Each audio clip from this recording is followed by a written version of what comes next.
middle. Para ano. Kasi maraming darating eh.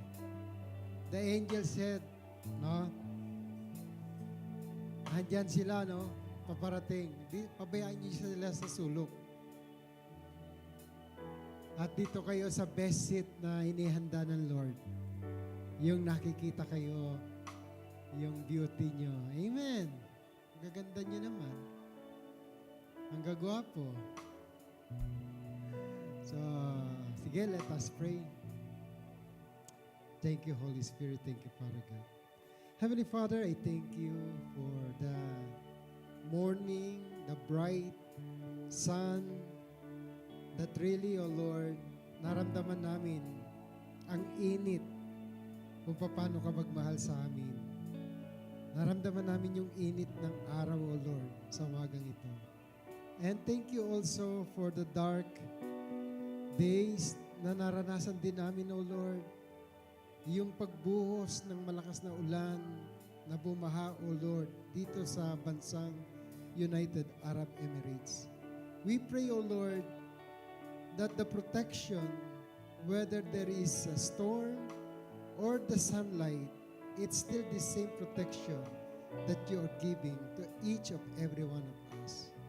Maraming salamat sapagkat dinala mo kami rito, O Lord, ng may kagalingan at kalakasan na nagmumula sa iyo. At ang pag-asa, O Lord, ng paghihintay namin sa iyo ay patuloy na nagpapalakas sa amin. Thank you, Father God, for all your favor. And this we pray in Jesus' name. Amen. Sige, kumamay ka muna ng 3 tao, sabihin mo, ang kalangitan ay bukas para sa iyo at sa akin.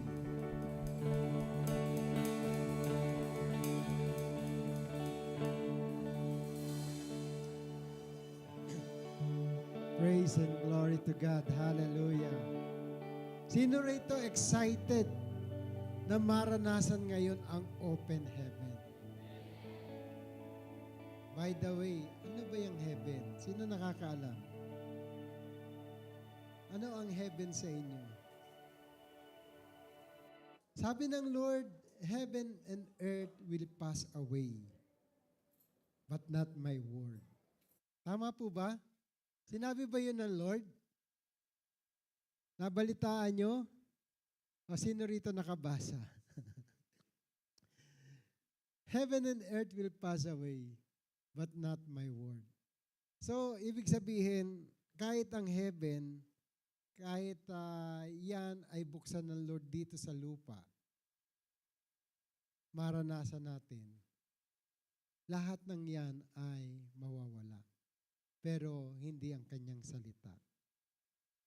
Tanungin mo nga yung katabi mo, nagbasa ka ba ng salita ng Diyos kaninang umaga?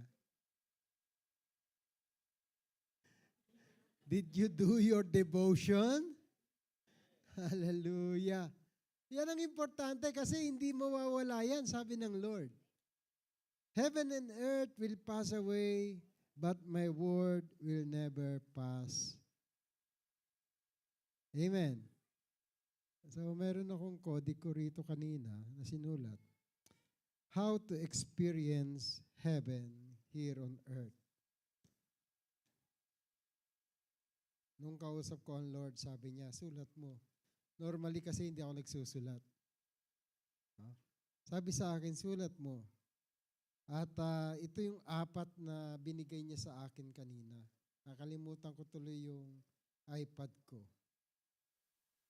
So, sabi rito, number 1, believe that Jesus Christ is the Son of God.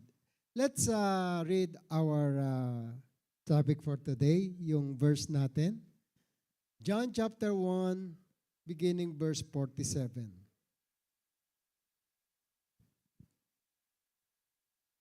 So, ito ang didiscuss natin ngayon, no?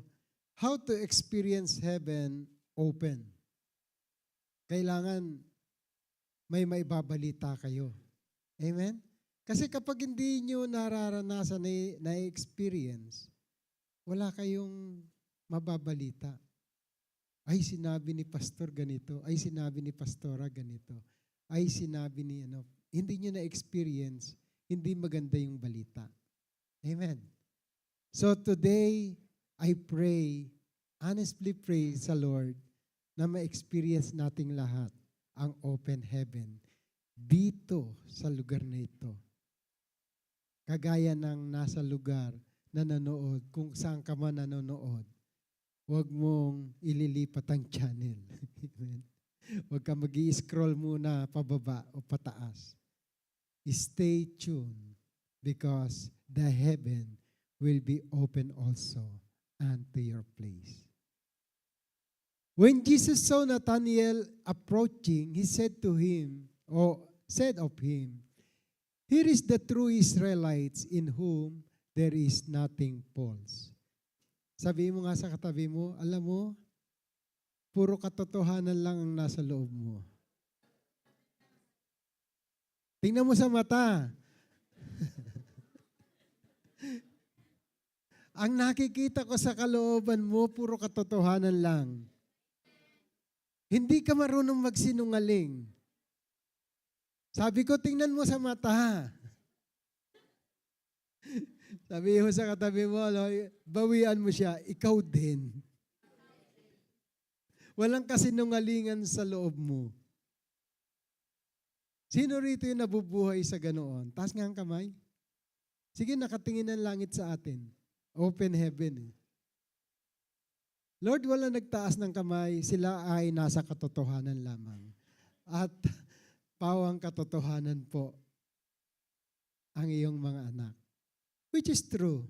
Hindi natin maiiwasan na hindi tayo magsinungaling kahit na minsan. Amen. Bakit? We are living in this world at ang mundong ito ay pinaghaharian ng masama. Yung bang sasabihin mo sa kumakatok sa pintuan mo, no? Si Judith tsaka si Juna, sasabihin mo doon sa kasama mo, sabihin mo wala ako ha. Sabihin mo umalis ako. At sasabihin naman ng pinagsabihan mo, wala daw siya umalis daw siya. Sometimes nabubuking tayo, no? But the truth, sabi ni Jesus Christ, no? Nung tinanong siya sa John 14, paano siya masusundan? Tingnan nga natin John 14, verse 5. Verse 4 muna. John 14:4. 14:3. Sabi ni Thomas ba ito? And if I go and prepare a place for you, I will come back and take you to be with me, that you also may be where I am. Verse 4. You know the way to the place where I am going. Yeah, si Thomas yata nagtanong. Verse 5. Yeah. Thomas said to him, Lord, we don't know where you are going, so how can we know the way? So, paano na naman nila malalaman ang way ni Jesus kung hindi niya ito sasabihin? Lord, we don't know where you are going, so how can we know the way? And Jesus answered, verse 6, I am the way, the truth, and the life. No one comes to the Father except through me. So number 1, believe that Jesus Christ is the Son of God. No? In verse 49, tingnan natin yung John chapter 1 verse 49. Sabi rito, Nathanael declared, Rabbi, you are the Son of God. You are the King of Israel.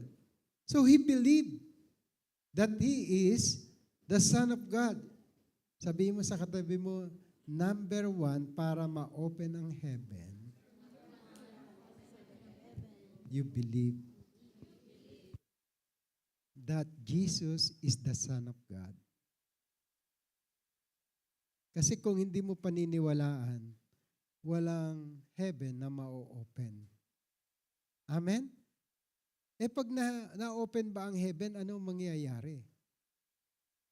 Di ba baha? Right? Sino rito naka-experience ng baha? Ha? Lahat nga na naka-experience ng baha, tumaas nga ng kamay.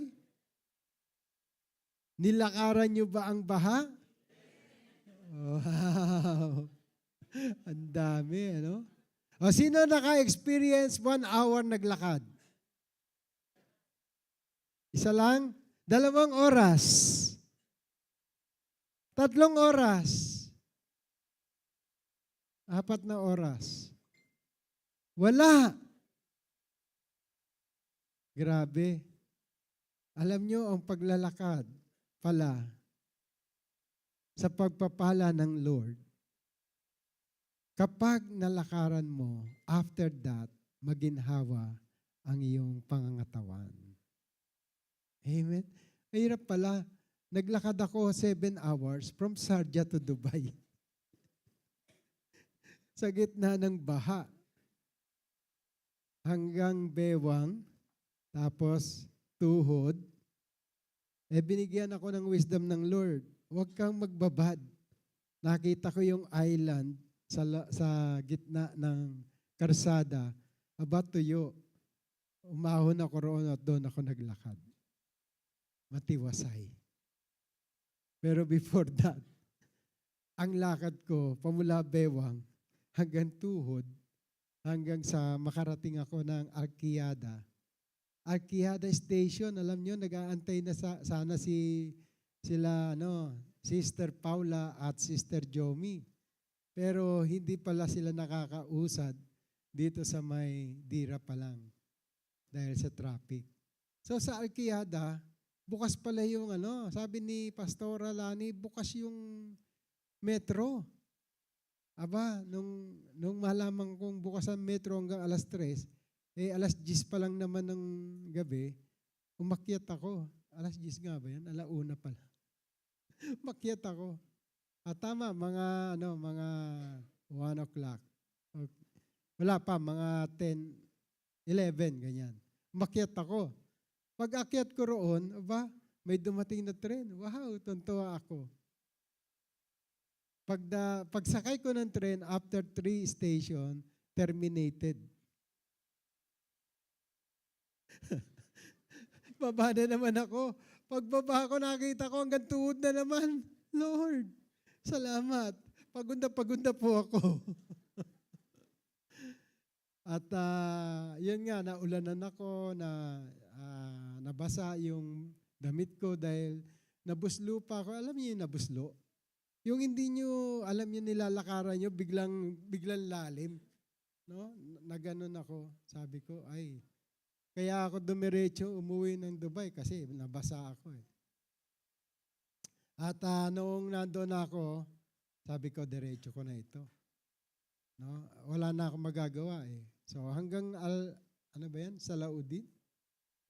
Ayun, dire-diretso na ako hanggang sa nakauwi. But glory to God, ang na-experience ko roon, yung mga tao na lumubog yung kanilang sasakyan. May sasakyan sila pero nandoon sa gitna, ang dami nila. Tapos yung mga tao na may mga sasakyan, nagbabaan ng sasakyan, naglakad din sa tubig para makauwi lang. Ang dami rin nila. Hindi ko alam kung tiga-Sharjah lang sila. Meron doon mga tiga-Ajman pa. Meron doon na mga tiga-Ras Al Khaimah pa.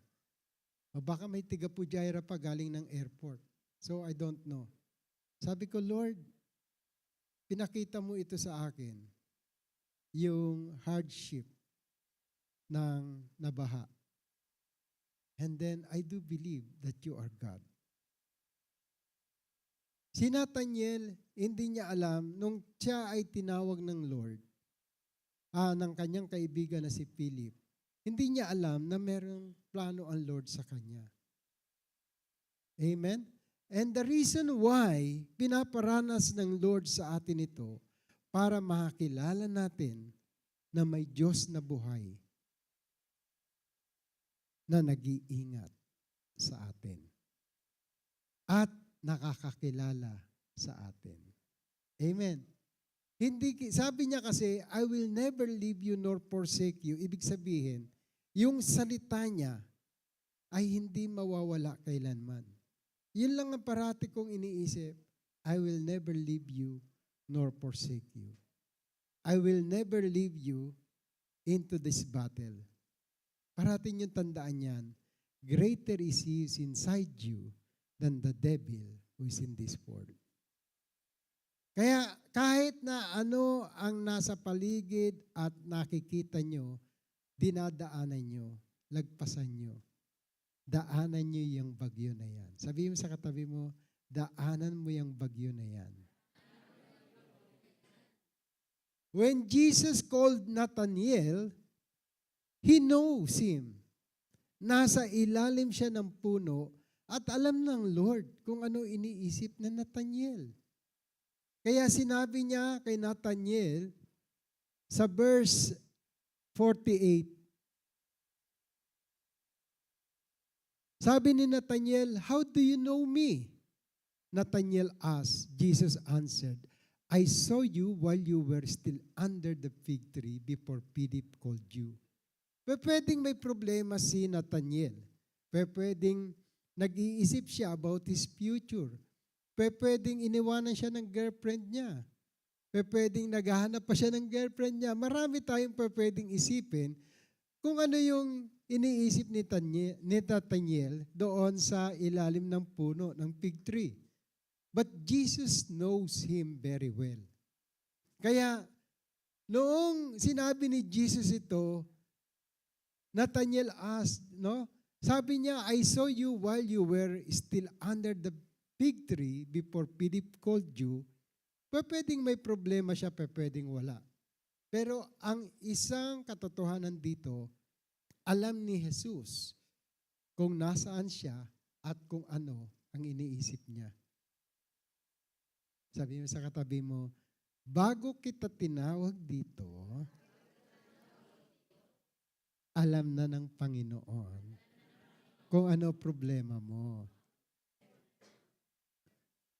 Problema ko rin yan eh. Amen.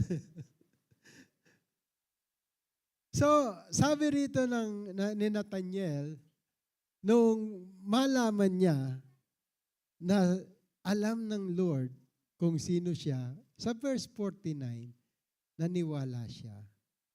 Anong sabi rito? Nathanael declared. Anong pakakilala niya kay Jesus? Basahin niyo nga, 1 to go. Then Nathanael declared, "Rabbi, you are the Son of God, you are the King of Israel." So, hindi lang Son of God, kundi King of Israel. Believe that Jesus Christ is the Son of God and the King that will going to rule Jacob or Israel.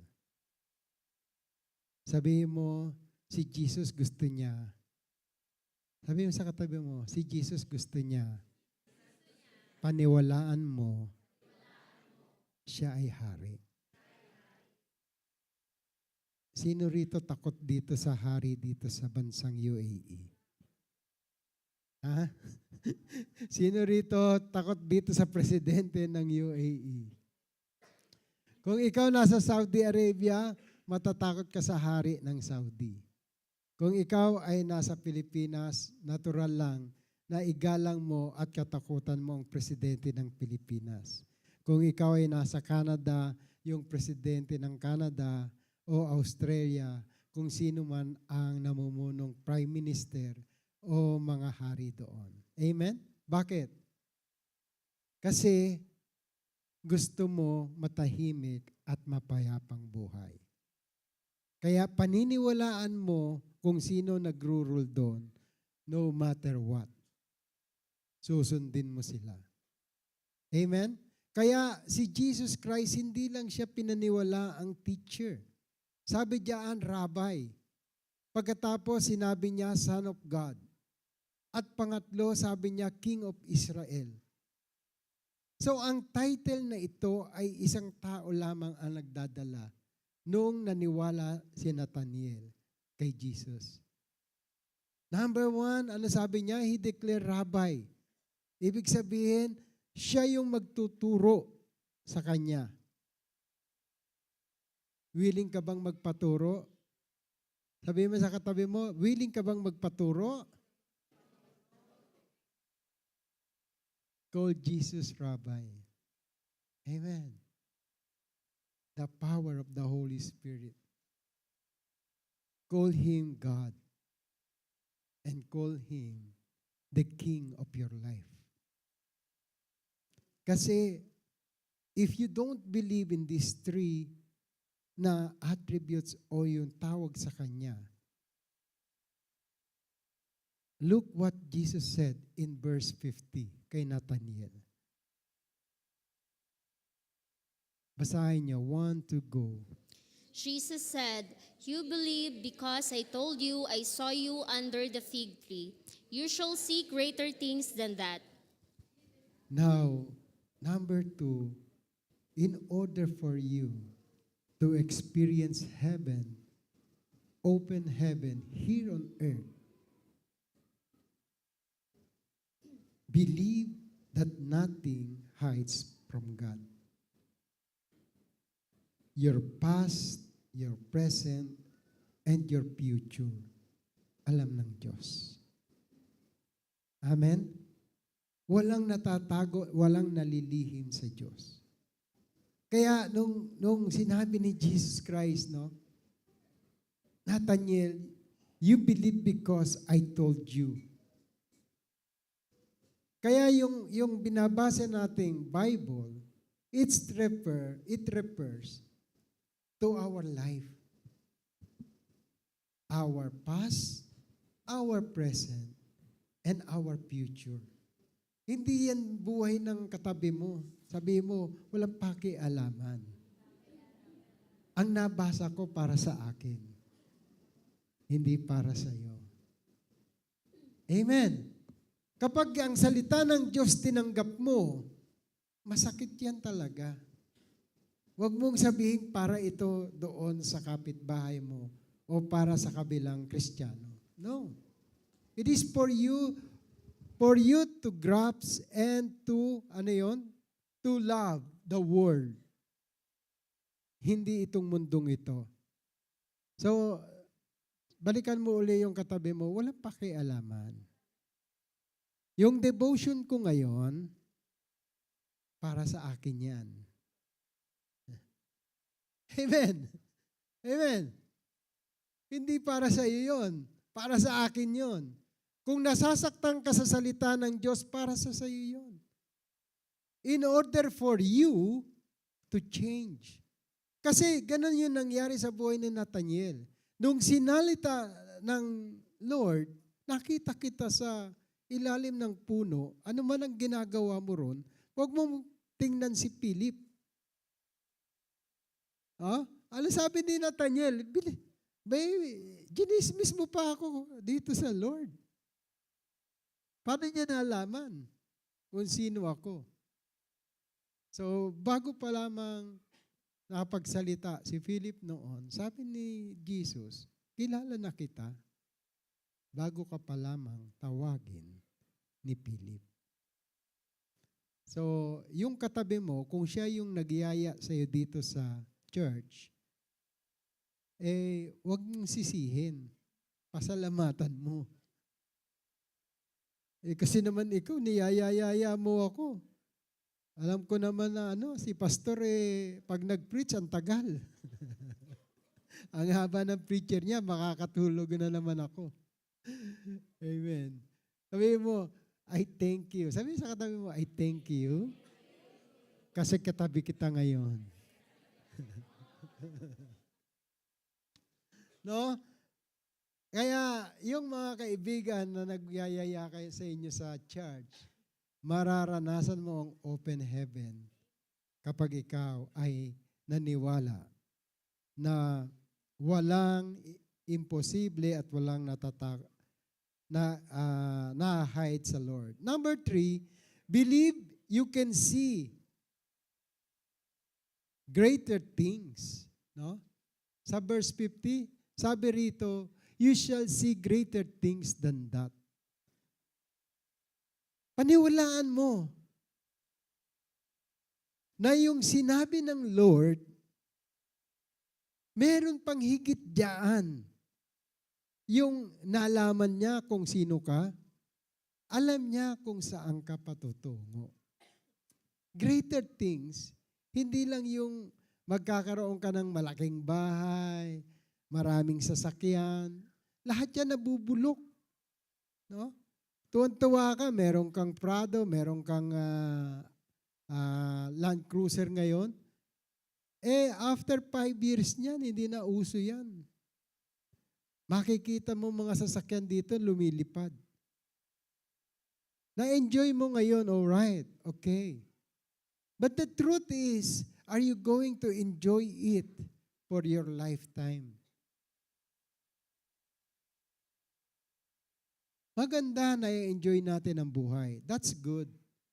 Pero pag na-enjoy mo ang buhay with contentment, humility, ang Lord kasama mo, then yun ang totoong may peace. Amen?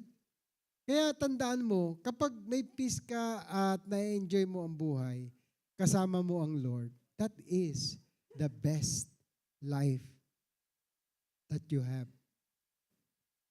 Mag-dream ka ng mga bagay na dito sa mundo, but do not love those things.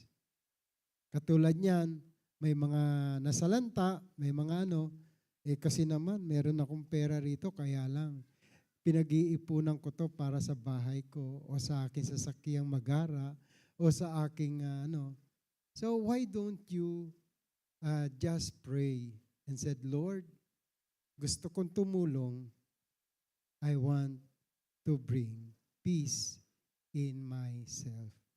Then the Lord will going to give you more. The more you give, the more you will receive. Tandaan natin, open heaven is when you believe and obey. Okay? Number 3, believe you can see greater things. Number 4, believe in your calling. Hindi makikita ni Nathaniel na siya ay disciple ng Diyos kung hindi niya pinaniwalaan na tinawag siya.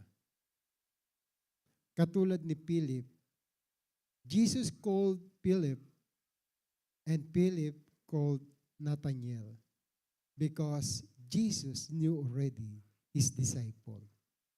Kaya sa discipleship, dapat kilala nyo ang tatawagin at kilala kayo ng tumatawag. Amen? Kasi kung hindi mo kilala talaga ang magdi-disciple sa'yo, hindi ka susunod. The only thing in discipleship is when you obey and follow. Obedience is better than sacrifice. Tandaan niyo yan. Hindi importante yung nagsasakripisyo kayo para sa Lord at yan ang alam nyo. The thing is, Philip do not know. Nathaniel do not know Jesus yet. He know the Christ is coming, but he do not know personally who Jesus was. But because of his obedience, he knows he is the Christ. Nakilala niya yung tumawag sa kanya. Amen? So if you are obedient, then the Lord will going to open the heaven to you. Hindi siya magko-close kahit kailan. Kasi kasama mo ang carrier ng heaven. Matthew 5:21 nga. 7:21, sorry. Tama, 5:21. Can you put that?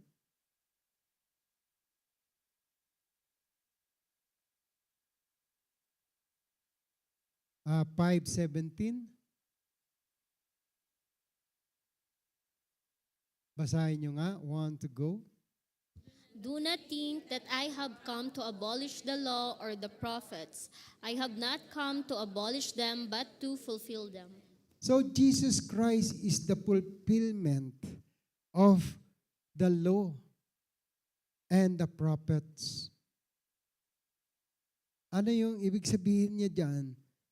Hindi siya naparito para pakialaman niya yung law ng Diyos o baguhin niya yun. Ang sabi niya, yung sinulat na law at yung mga propeta patungkol kay Christ, kasi yun ang hinahanap o inaantay ni na Philip, Nathaniel, Matthew. Tingnan nga natin uli yung John chapter 1 verse 46.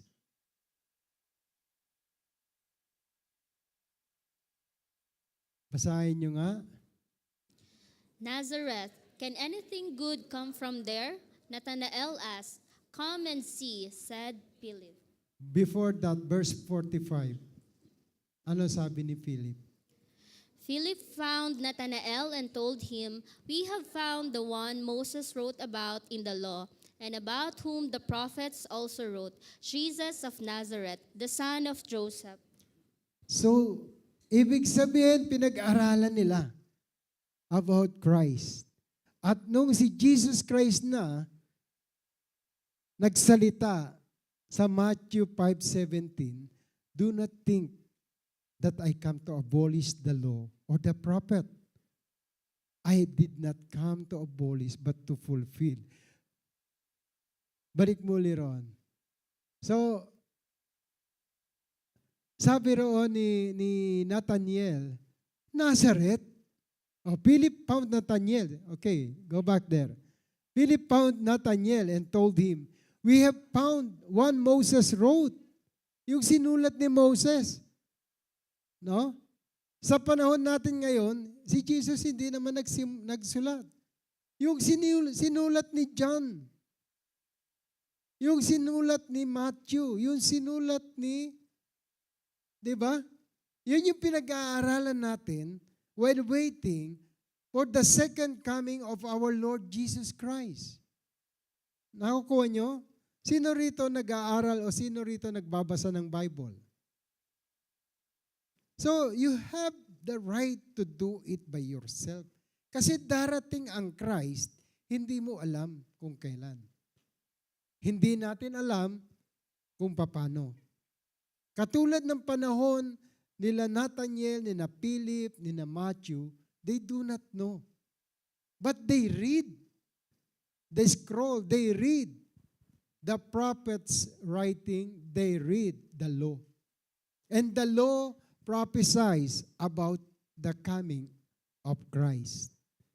Ang sabi rito kay Philip Nathaniel and told him, we have found. Nakita namin kung ano yung sinusulat o sinasabi ni Moses. No? About the law and about whom the prophet also wrote. Isipin nyo kung ilang daan taon na lumipas before Jesus came in their presence. Kilala nila, ito yung mga tao, no? Mga Jew na, kumbaga sa nasa middle class, kasi wala naman sila sa kingdom. Nasa middle class. Sabihin mo, ikaw yung kaya during the time of Nathaniel. Dahil sabi niya, verse 46, ano sabi ni Nathaniel? Nazareth, can anything good come from there? Kung kayo tiga rito sa Middle East, Philippines, can someone from the Philippines? Alam, corrupt yung natin, Sabihin mo, noon yun. Ang alam, maraming magnanakaw na nakaupo sa gobyerno. Sabihin mo, noon yun. Hanggang ngayon kaya? Sa barangay, noon yun. Sabi mo, noon yun.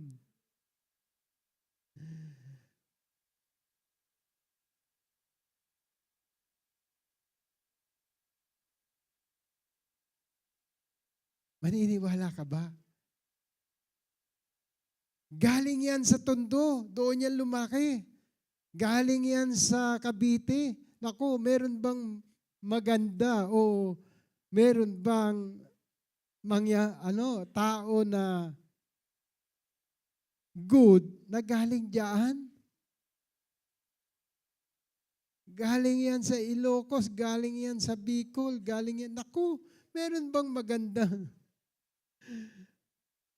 Ha?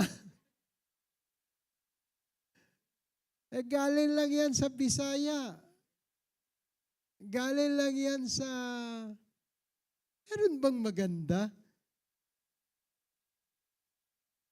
Can anything good came from there? Galing yan sa Iloilo. Ha?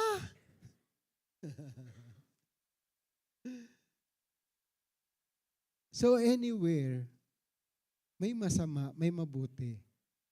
Pero the thing, nakikita natin, no? Yung masama lang ang nakikita ng tao. Hindi yung mabuti. Amen. Amen. Kahit naman saan tayo nagmula, meron tayong pinagsimulan. Amen. At hindi lahat ng simula ay maganda. Normally, ang simula pangit, pero pinagaganda lang tayo ng make-up. O hindi naman, pastor, yung kilay naman.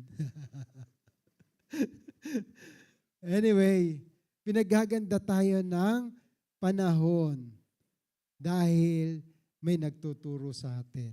And that is the Word of God. Tandaan natin, if only we know how to believe and obey, we can experience open heaven.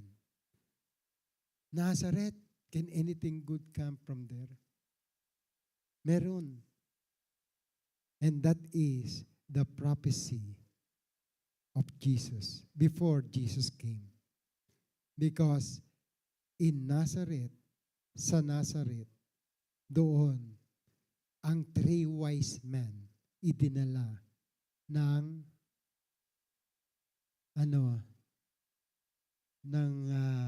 star. Yung bituin na may ningning, ha? Hindi yung bituin na walang ningning. So, when the stars stop, there is a Son of God came. Okay. What I want you to know, experiencing heaven, number 1, believe that Jesus Christ is the Son of God. Believe that nothing hides from God. Believe that you can see greater things when you are with Jesus. And believe in your calling. Kapag pinaniwalaan niyo itong 4 na to, ang heaven may experience niyo. One of those people who believe and experience it ay walang iba kundi tingnan natin Book of Ezekiel. Ezekiel chapter 1, sabi rito, Now it came to pass in the 13th year, in the 4th month, in the 5th day of the month, as I was among the captives by the river of Chebar, that the heavens were opened, and I saw vision of God. So, if you are going to look of the life of Ezekiel, siya ay tinawag, siya ay naging propeta, at siya ay naniwala sa kanyang dream. At sabi rito, in the 5th day of the month, and which was the 5th year of King Jehoiachin's captivity, the word of the Lord came expressly unto Ezekiel, verse 3, the priest, the son of Buzi, in the land of Chaldeans, by the river Chebar, and the hand of the Lord was there upon him. At sabi niya rito, Ezekiel, verse 4, and I looked and behold, a whirlwind came out of the north, a great cloud, and a fire enfolding itself, and brightness was about it. And out of the midst thereof, as the color of amber, and out of the midst of the fire. Also out of the midst thereof came the likeness of four living creature, and this was their appearance. They had the likeness of a man. So yung nakita niyang vision, kung pag-aaralan niyo ang Revelation, the same. Yung nakita ni John in his vision. Kaya kapag ikaw ay totoong nananampalataya at naniniwala sa calling mo, ang Lord papakitaan ka ng vision, hindi ng ambition. Amen? The vision that will going to happen in the next generation. Si Jesus, pinakita niya na yan sa kanyang salita. And I do believe, kailangan maintindihan natin ang preparation. Kasi itong mga disciple ni Jesus during that time na pinili niya, they take it seriously. Iniwan nila lahat para sundan si Jesus. They follow and obey Jesus Christ. Wherever you go, I will follow. Ganyan yung mga disciple niya. Si Matthew, iniwan niya yung kanyang net, iniwan niya kanyang bangka, iniwan niya pati tatay niya. Pati yung mga huli na halos lumubog ang bangka at yung net niya ay magkapunit-punit. Because he believes. He follow Jesus Christ wherever he goes. Kaya naman, nung tinanong niya si Jesus, paano naman kami? Iniwan na namin lahat. Ang aming asawa, ang aming kabuhayan, lahat. Sabi ni Peter kay Jesus. Ano sabi ni Jesus? Walang sino man ang nag-iwan ng kanyang asawa, ng kanyang anak, ng kanyang ari-arian na hindi niya matatanggap 100 folds ng dahil sa akin. Nawala si Jesus, napako siya. Kasi dininay siya ni Peter. Ano nangyari? Nag-backslide si Peter. Ano ginawa ni Peter? Babalik siya sa isdaan. And the same scenario, wala siyang huli, dumating si Jesus after 3 days.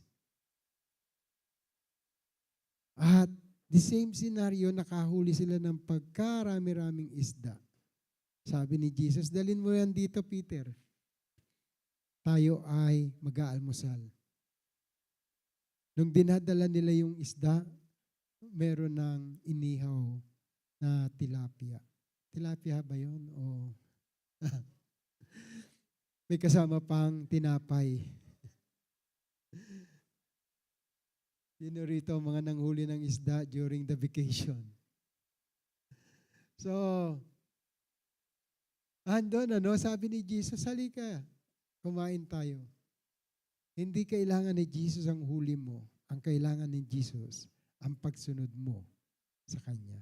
Kasi lahat naman ng huli mo, galing din sa Kanya. Amen? And then, that is the time, in John chapter 21, Jesus asked Peter 3 times, do you love me more than this? Tanungin mo nga yung katabi mo, mas mahal mo ba si Jesus? More than your body. Kasi marami nagpapamacho, Inuubos yung pera dun sa, o kaya beauty. Okay lang yung magpa-beauty kayo, walang problema dyan. Pero tandaan nyo ito, beautiful na kayo bago pa lang kayo tawagin ng Lord. Amen? Lakas ng amen no, no? Totoo naman. Bago ka tawagin ng Lord, kilala ka na niya. Yung loob mo, alam niya na ikaw ay maganda. At gwapo. So yung sa katabi mo, gwapo ka talaga. Sa lalaki wag sa babae.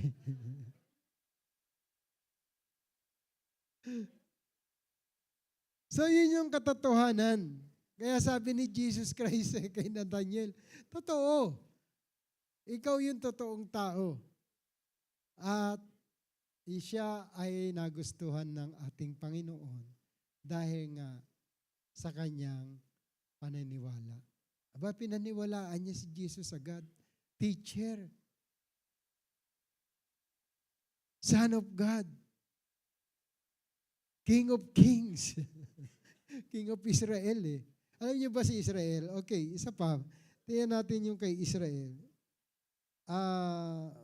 About Genesis, no? Si Israel is si Jacob yan eh. Tingnan natin yung Genesis 28. Verse 9. Beginning verse 9. Basahin nyo nga. Want to go? So Esau went to Ishmael and took Mahalat, the daughter of Ishmael, Abraham's son, the sister of Nebajoth, to be his wife in addition to the wives he had. Amen. Yung si Esau, kilala niyo naman kapatid ni Jacob. Di ba? Anak sila pareho nino? Isaac. Sino yung tatay ni Isaac? So lahat ng lahi na nagmula kay Ismael, kay Esau, ay lahat galing kay Abraham. Then si Jacob galing kay Abraham. Bakit nag-aaway-away sila ngayon? Until now. Nakuha nyo? Kasi nag-iba yung lahi. Yung lahi ni Jacob at ni Esau. Okay, verse 10. Now Jacob went out from Beersheba and went toward Haran. Verse 11. And he lighted upon a certain place and tarried there all night because the sun was set, and he took off the stone of that place and put them for his pillow and lay down on that place to sleep. Verse 12, kayo po. Then he dreamed, and behold, a ladder was set up on the earth, and its top reached to heaven, and there the angels of God were ascending and descending on it. Wow, the angels of God ascending and descending in his dream. Amen? Bakit? Kasi mayroong pangako ang Diyos kay Abraham. At si Israel o si Jacob ang pinakitaan nito. Verse 13. And behold, the Lord stood above it and said, I am the Lord God of Abraham, the father, and the God of Isaac. The land on which you lie, I will give to you and your descendants. So, yan nga. Si Jacob ang binigyan ng pabor ng Diyos. Bakit kaya? Kasi si Jacob, actually, kung titingnan natin ang ugali ni Jacob, hindi maganda. Bakit? Kasi niloko niya si Isaac. Amen? Nilamangan niya si Esau, ang kanyang kakambal. Kambal yun, ano? Tama ba? Nauna si Esau pinanganak, siya yung dapat na may karapatan sa Israel. Kaya until now, nag-aaway ang mga bansa patungkol dito.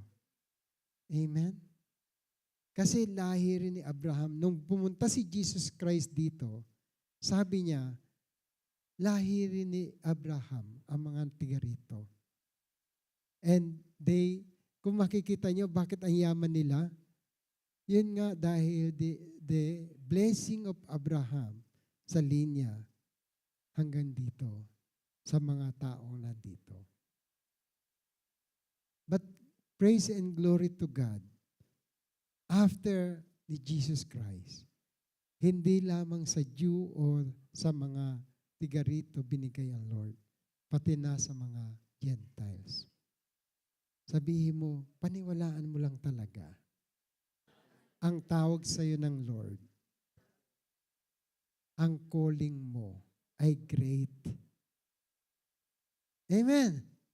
You will be great because that is the promise of God to Abraham, Isaac, and Jacob. Si Jacob sabi rito, and thy seed shall be as the dust of the earth, and thou shalt spread abroad to the west and to the east, and to the north and to the south, and in thee, in thy seed, shall all the families of earth will be blessed. Kaya kapag kayo nagpupunta sa mga family nyo, hindi lang kayo ang blessed, pati yung family nyo. They are more blessed than you. Bakit? Aba, pinagpala ka. Sila hindi naghirap, ikaw naghirap. Pero dahil pinagpala ka, yung pagpapala mo, mararanasan din nila. Yung prayer mo, hindi mo man sila nabibigyan, yung prayer mo sa Lord, naaabutan mo sila. Kaya naman, sila makikita mo, kahit mo hindi mo sila bine-bless, through the blessing that you are receiving, they will be blessed by God directly from Him. Ang akala nila na be-bless sila dahil sa kanilang sarili. Kaya kahit na gaano kalayaman ang kapatid mo, reach out mo, sabihin mo, Jesus is calling you. Kasi alam ni Jesus kung ano ang nakaraan, kung ano ang present, at kung ano ang future ng ating mga kamag-anak. At ang future na gusto ng Lord na malaman ay ang mangyayari after the flood. Yung flood warning. Amen?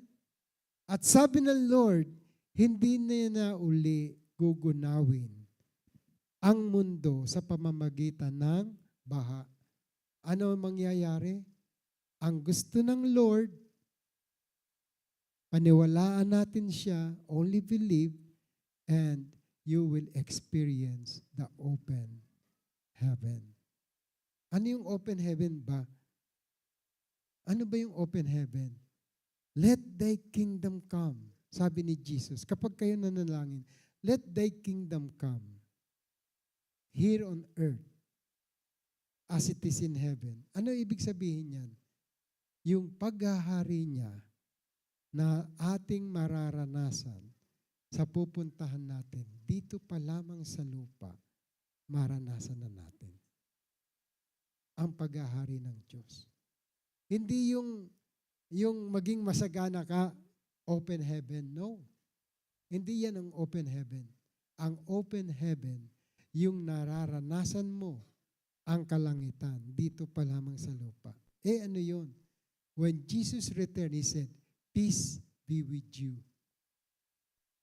Yung kapayapaan na kahit ang gulo-gulo, kahit na may baha, kahit may bagyo, ikaw ay payapa. That is heaven. Amen? And literally, kung gusto nyong maranasan ngayon, just believe.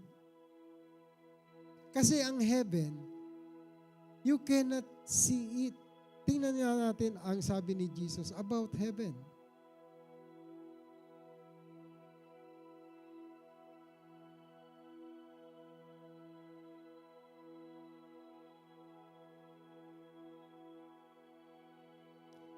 In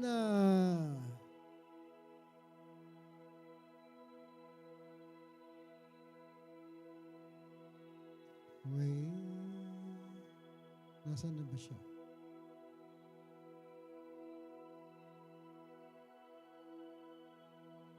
Sa sinabi ni Jesus in Luke chapter 17, let's begin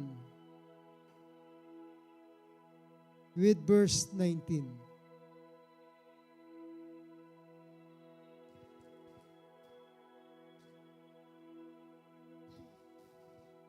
Verse 17.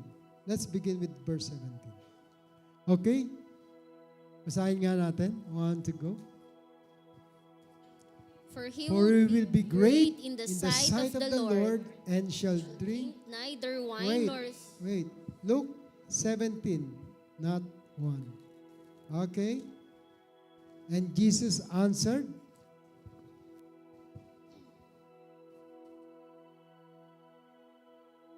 verse 21, go. Oh, okay, go. nor will they say, see here or see there, for indeed the kingdom of God is within you. So the kingdom of God is in you. 17:21.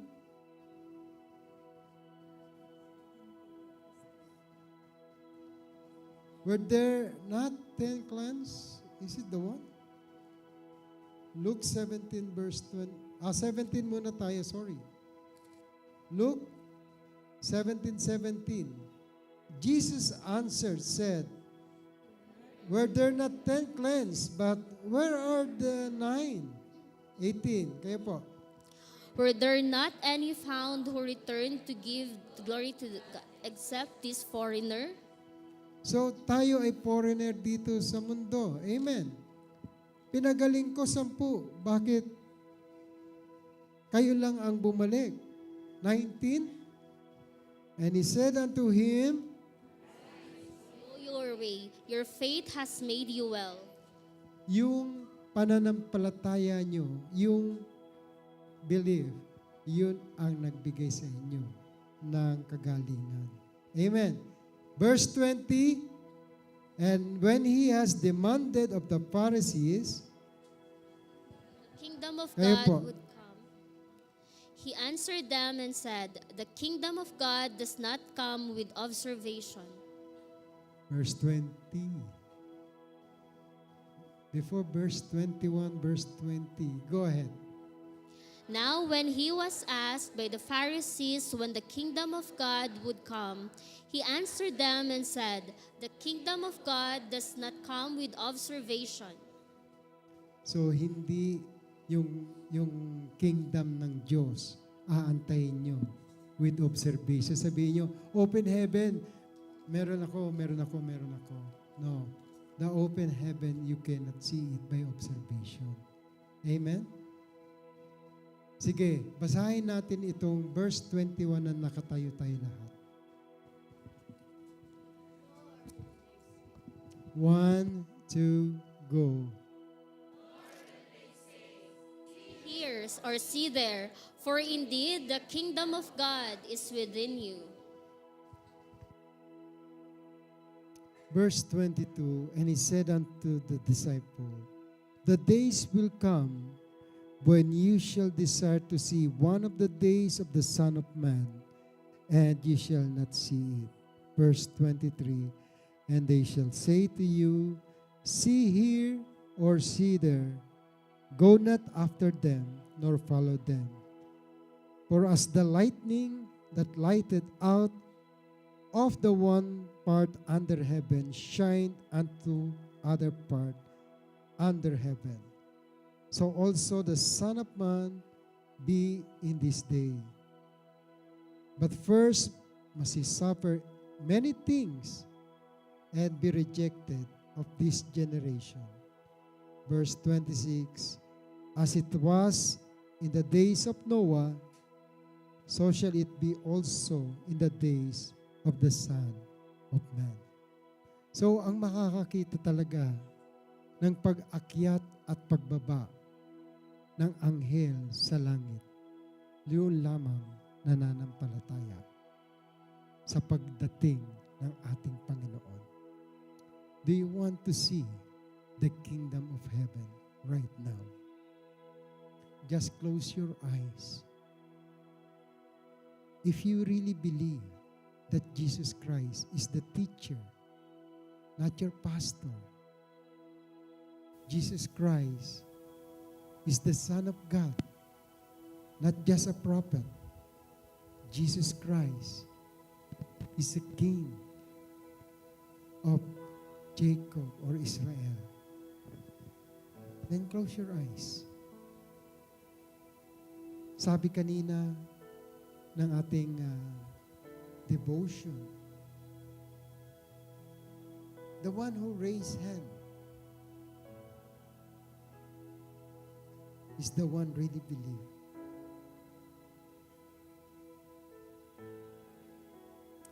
Marami nagtataas ng kamay. But the question is, they really believe? Do they really believe that Jesus is Lord? That Jesus is the King? That Jesus is the one we needed in order to walk yung lalakaran natin ang mundong ito nang walang takot at walang pangamba. Ano man ang dinadaanan mo. Kaibigan kapatid, in Psalms chapter 14, 1-2, he said, "Let my prayer be set forth before thee, as increase and the lifting up of my hand, as the evening sacrifice." This is what our daily devotion, the Rhapsody of Reality, Reverend Dr. Chris Oyakhilome wrote. Through the power of the Word of God and by the power of the Holy Spirit. Sabi niya rito, in the scriptures, there are copious references to the import and blessing of the lifting of the hands. Psalm 134, 1-2 says, "Behold, bless ye the Lord, lift up your hands in the sanctuary, and bless the Lord." When we lift our hands, blessing are released. Divine power flows through our hands.